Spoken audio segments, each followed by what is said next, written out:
Assalamualaikum warahmatullahi wabarakatuh. Kembali lagi di channel Pak Iris yang akan membahas materi IPS. Sebelum dimulai, silakan jika berkenan untuk like, subscribe, dan share agar banyak manfaatnya. Amin. Kali ini Pak Iris akan membahas materi IPS kelas 9 semester genap, yaitu pasar bebas. Apa pengertian? Lalu apa tujuannya dan apa dampaknya dari pasar bebas? Berikut pembahasannya. Pengertian, tujuan, dan kekurangan pasar bebas. Ini secara umum dulu ya. Pasar bebas artinya adalah keadaan ekonomi yang fokus mengedepankan produksi penjualan produk barang atau jasa tanpa campur tangan pihak pemerintah. Jadi kata kuncinya adalah tanpa campur tangan pihak pemerintah. Artinya pemerintah tidak boleh diskriminatif atau menghambat proses perdagangan, terutama apa? Impor dan ekspor barang. Tujuan pasar bebas itu apa? Pertama, meningkatkan pendapatan negara. Yang kedua, meningkatkan perekonomian negara. Yang ketiga, memperluas pasar. 4. Menciptakan transfer of teknologi dari negara maju ke negara berkembang. Yang kelima, memenuhi kebutuhan dalam negeri. Apa kekurangan dari pasar bebas? 1. Monopoli dari negara yang berkuasa atau yang banyak modal. Yang kedua, eksploitasi sumber daya ekonomi seperti alam dan manusia. Ketiga, kesenjangan ekonomi yang kuat dengan yang lemah. 4. Ketergantungan kepada negara lain dan menurunnya pendapatan ekonomi, banyak import daripada ekspor. Nah, ini adalah contoh gambar-gambar pasar bebas. Yang pertama, ini adalah MEE atau Masyarakat Ekonomi Eropa. Yang kedua, ASEAN Economic Community atau MEA, Masyarakat Ekonomi ASEAN. Yang ketiga, APEC, Asia Pacific Economic Corporation. Yang keempat, WTO, World Trade Organization, perdagangan dunia. Dan terakhir adalah AFTA. Berikut pembahasannya. Latar belakang, tujuan, dan dampak masyarakat ekonomi ASEAN atau MEA. Latar belakang dibentuknya adalah KTT tahun 2006 dan diberlakukannya MEA itu tahun 2015. Tujuan MEA adalah 4 pilar. Pertama, pasar dan basis produksi tunggal atau pasar tunggal. Yang kedua, kawasan dengan pembangunan ekonomi yang merata dan berkeadilan. Yang ketiga, kawasan yang terintegrasi dengan ekonomi global. Yang keempat, tujuannya adalah kawasan ekonomi berdaya saing tinggi. Apa dampak MEA bagi Indonesia? Dampak positif adalah peningkatan kapasitas ekspor produk lokal. Justru, nah ini kalau banyak ekspor kita mendapatkan devisa negara. Yang kedua, mempermudah investor untuk investasi di Indonesia. Yang ketiga, mendorong masyarakat untuk meningkatkan kualitas. Kualitas apa? Yaitu keterampilan dan juga produknya. Dampak negatif, terancamnya posisi industri lokal karena salah bersaing, ya. Kalah bersaing entah itu dari kualitas ataupun dari modal. Yang kedua, negatifnya adalah eksploitasi sumber daya alam tadi. Banyak kerusakan, ya.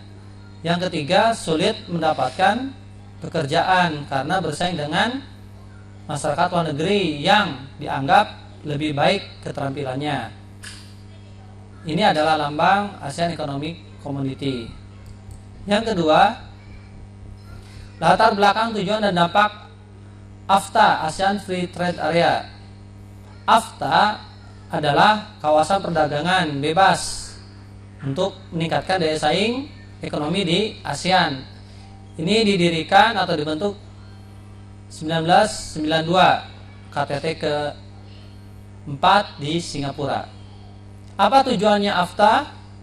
Yaitu produksi yang kompetitif dan daya saing kuat di pasar global. Yang kedua, menarik lebih banyak investasi asing langsung. Yang ketiga, perdagangan antar negara ASEAN. Nah, ini jadi tujuan dari AFTA. Apa dampak positif AFTA bagi Indonesia? 1. Memperluas jangkauan pemasaran. Yang kedua, mudah mengakses modal investasi asing. Yang ketiga, mudah memperoleh barang yang dibutuhkan. Dampak negatif AFTA: 1. Kalah bersaing dengan produk negara lain. Kedua, membanjirnya produk impor di Indonesia. Ketiga, spekulasi dana investasi, mudah ditarik sehingga ekonomi tidak stabil. Yang keempat, ancaman masuknya tenaga asing yang berkualitas sehingga lapangan kerja sempit. Ini adalah lambang dari AFTA. Berikutnya yang ketiga adalah APEC atau Asia Pacific Economic Cooperation. Latar belakangnya adalah bermula dari tahun 1989, Perdana Menteri Australia Bob Hawke ingin memperluas kerjasama karena waktu itu ASEAN sudah dibentuk sukses. Apa tujuannya APEC? Meningkatkan kesejahteraan di Asia Pasifik dengan cara perdagangan. Kedua, memperjuangkan kepentingan ekonomi di Pasifik. Yang ketiga, yaitu tempat usaha negara maju untuk membantu negara berkembang. Jadi kawasan Asia Pasifik banyak negara berkembang. Yang keempat, meningkatkan perdagangan dan investasi antar anggota. Kelima, menjalankan kebijakan ekonomi secara sehat dengan tingkat inflasi yang rendah. Keenam, mengurangi dan mengatasi sengketa ekonomi perdagangan di Asia Pasifik. Lalu apa dampaknya APEC ini bagi Indonesia? Yang pertama, dampak positif, membahas isu ekonomi internasional. 2. Menuju gerbang masyarakat Indonesia yang mengandung relasi perdagangan. 3. Peningkatan human and capacity building. 4. Sumber peningkatan potensi ekonomi dan investasi Indonesia. Dampak negatif, membanjirnya produk impor. 2. Menjadi konsumerisme, kesenjangan sosial, dan bisa gulung tikar. Berikutnya lagi, keempat adalah MEE atau Masyarakat Ekonomi Eropa. Latar belakangnya adalah berawal dari Perjanjian Roma 25 Maret 1997. Kemudian lembaga yang tergabung itu 1 Juli 1967 sepakat untuk bergabung menjadi Masyarakat Eropa, ya. Kemudian 1993 menjadi Uni Eropa. Apa tujuan dari MEE? 1. Integrasi Eropa, kerjasama memperbaiki taraf hidup. Yang kedua, memajukan perdagangan dan menjamin adanya persaingan bebas, keseimbangan antar anggota. Ketiga, menghapus semua rintangan yang menghambat perdagangan internasional. Keempat, meluaskan hubungan dengan negara selain anggota MEE. Ini contoh gambarnya kerjasama dengan Indonesia. Berikutnya lagi, bagaimana Indonesia bisa bekerjasama dengan Uni Eropa. Ini bermula dari perjanjian CEFA atau Comprehensive Economic Partnership Agreement, ya, 18 Juli 2006. Dampak positif bagi Indonesia, saling melengkapi kebutuhan negara. 2. Memperluas lapangan kerja. Ketiga, meningkatkan perdagangan dan investasi Eropa di Indonesia.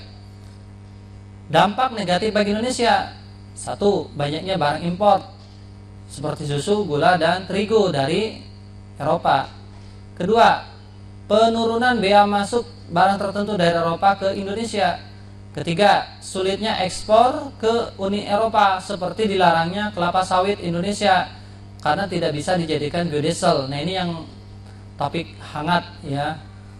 Kenapa kita banyak dilarang ke Uni Eropa kelapa sawit kita. Terakhir,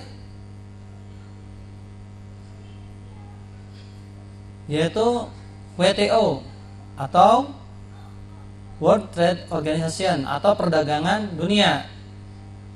Dibentuk 1 Januari 1995 ya, untuk mengatur masalah perdagangan antar negara. Jumlahnya ada 150 negara, dengan 117 negara adalah negara berkembang. Jadi banyak negara berkembangnya nih. Sisanya adalah negara maju di Eropa dan Amerika ya, Amerika Serikat contohnya. Tujuan dari WTO meningkatkan kesejahteraan negara anggota. Kedua, membantu produsen barang dan jasa serta eksportir dan importir dalam kegiatan perdagangan. Yang ketiga, mendorong lebih terbukanya perdagangan dunia. 4, menciptakan aturan atau prinsip perdagangan internasional. Kelima, menjamin berjalannya sistem internasional non-diskriminatif. Jadi jangan membeda-bedakan. 6, menyediakan forum membicarakan isu perdagangan internasional. Ketujuh, menyediakan mekanisme penyelesaian perdagangan internasional. Apa dampak positifnya bagi Indonesia? 1, perundingan sengketa perdagangan secara damai. Yang kedua, mendorong pertumbuhan ekonomi. 4, memberikan banyak pilihan produk. Berikutnya, mendapat perlindungan perdagangan. Apa dampak negatif bagi Indonesia? 1, industri Indonesia kalah bersaing, bisa gulung tikar. Kedua, muncul ketergantungan pada negara maju. 3, persaingan yang sangat ketat bisa merugikan Indonesia. Ini adalah lambang dari WTO. Sekian dan terima kasih, mudah-mudahan bisa dipahami dan bermanfaat. Wassalamualaikum warahmatullahi wabarakatuh.